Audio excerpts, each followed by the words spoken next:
Okay, boys and girls, I need everyone to come over to the carpets, pick out one square to sit on, have a seat, and turn around and face me.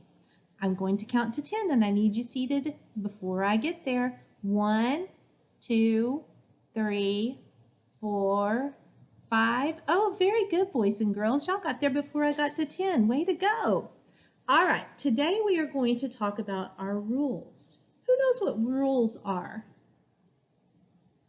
Yes, rules are directions that we have that keep us safe. All right, before we talk about what our rules are, I'm going to teach you guys a song to help you remember the rules.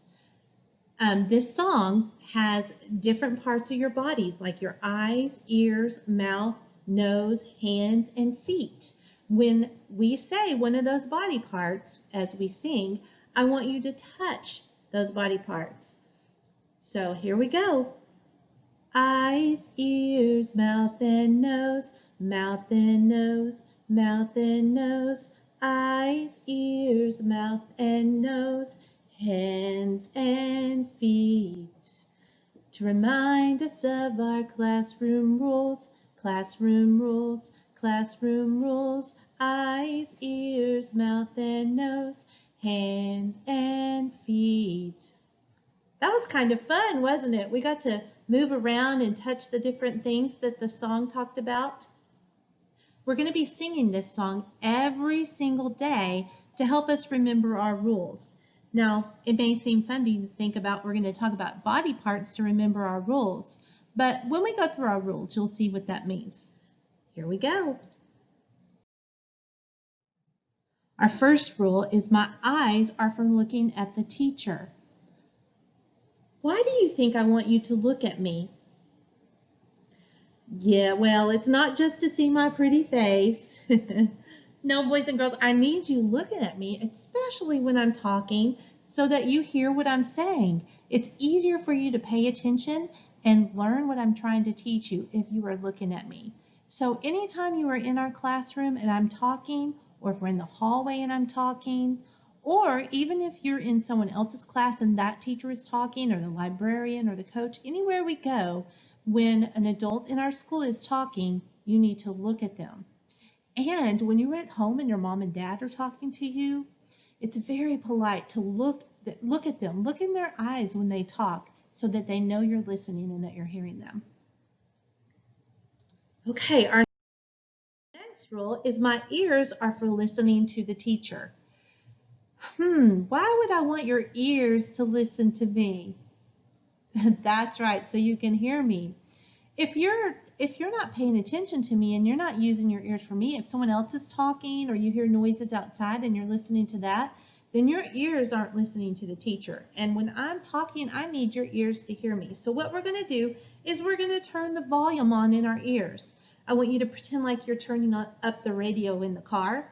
And so let's take our ears and let's twist them like we're turning them on. Ready? Go. Whoop. All right. Great job. Now everybody has their listening ears turned on and you'll be able to hear what I'm talking about. Do you really have to turn your ears on to hear me? No, not really, but you do need to think about turning your ears on so that, or making your ears listening to me so you can hear what I'm telling you. Alrighty, our next rule is my mouth is for saying nice things and using an inside voice. Did y'all notice that there were 2 different things I wanted you to do with your mouth? What was the first one? Yes, my mouth is for saying nice things. In our class, we are like a family. We love each other, and I always want you to say nice things to each other. We never say anything mean. So let's think about something. Let's say you're sitting at the table and we started coloring and you wanted the blue crayon, but the person sitting next to you got the blue crayon before you. Should you say, oh, you got the blue crayon and I want it and you won't give it to me, now you're not my friend? No, that would be something not nice to say. What could we say instead? Yes, may I please have the blue crayon? Or you could say, may I please have the blue crayon when you are finished using it?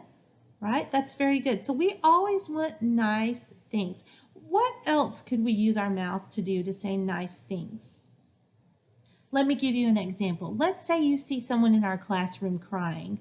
What can you say to that person? Yes, you can say, I'm sorry you're sad. Can I get the teacher for you? Or what's wrong?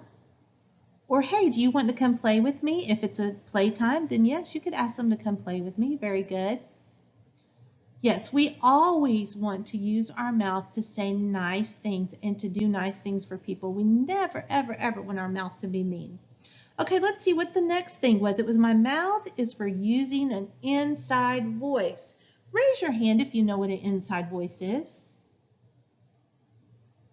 Well, for those of you who don't know, an inside voice is the voice that we use when we are inside of the building. Now, when you're outside on the playground, you can yell and scream and make all the noise you want to. But when we are inside of the school, we need to talk in a nice, normal voice, just like I'm talking to you right now. You notice I'm not yelling, I'm not raising my voice, I'm just talking to you in my nice, normal voice. So the reason that we do that is because if you're all being loud and yelling in our classroom or in the hallways, it's going to be so noisy that no one's ever going to learn anything. Plus, it's just really polite to be in a nice, normal voice when you're inside of the building. So we're going to talk. We're going to practice this. So when I say inside voice or inside voices, I want you to be sure and turn your voice down to the normal level it would be if you were just talking to me normally. All right, so I want everybody to make loud noises. Go ahead. Inside voices, please. Oh, that was pretty good. I heard a couple of you that didn't turn it down right away, so let's try it again. All right, everybody make loud noises. Everyone, please use your inside voices. Oh, very good, boys and girls. I love it. Y'all did it very well that time. All right, let's see what our next rule is. What is that little boy touching? He's being silly, isn't he? Yes, he's touching his nose. All right, so our next rule has to do with your nose, kind of. It says, my nose is for caring about my own business. Does that mean that your nose cares about something?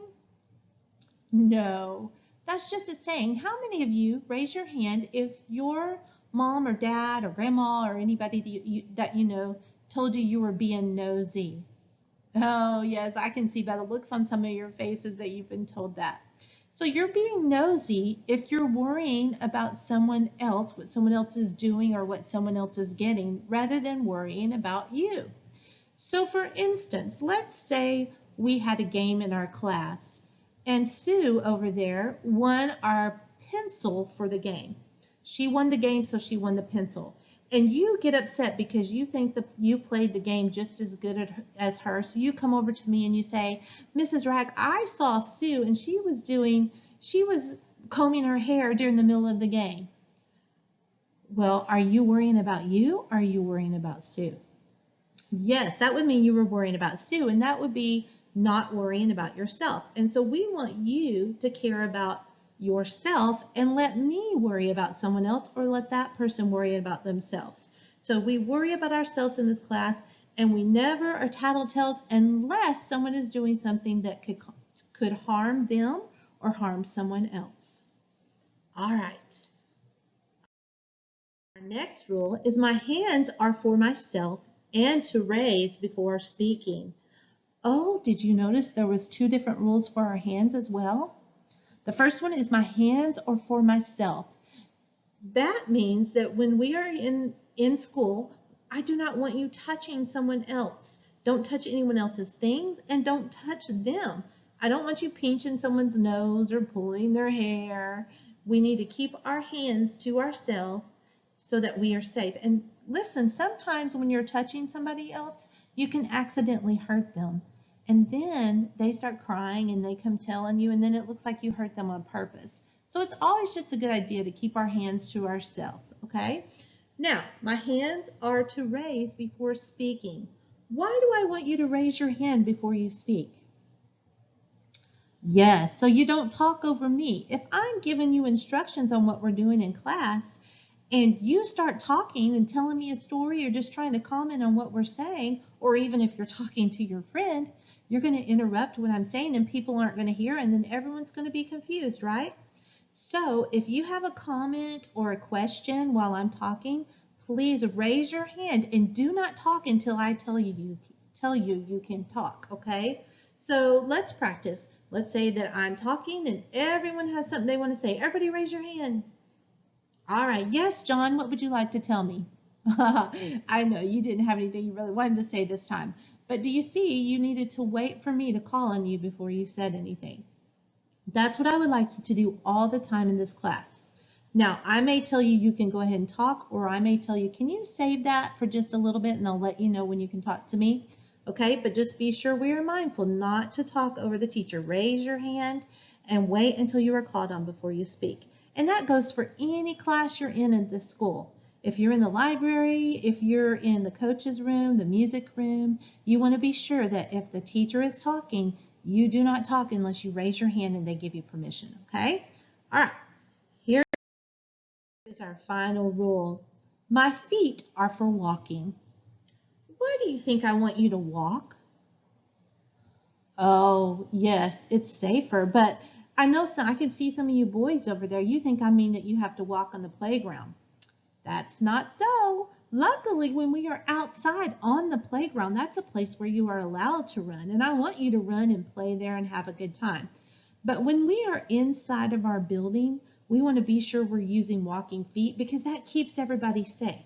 If you are running all around the room or you're running down the halls, then everybody else starts running with you, and then y'all could run into each other and hurt each other, or you could just fall and hit your head or anything like that. So running is just not safe when you are not in a place that you are allowed to run. And so inside of our school, we are not allowed to run. We must use walking feet.